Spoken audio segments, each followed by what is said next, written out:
มีความยาวที่ไม่เหมือนใครฮัลโหลเขามาจากร้านเล่มีโรตีช่วยบำรุงร่างกายของเราให้แข็งแรงด้วยนะ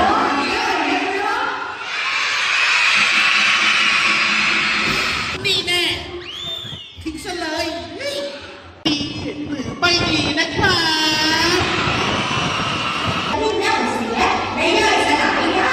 เช่นเศษอาหารเนื้อสัตว์ผัก เด็กๆเกาะอย่างนี้ตลกจังเลยอ่ะ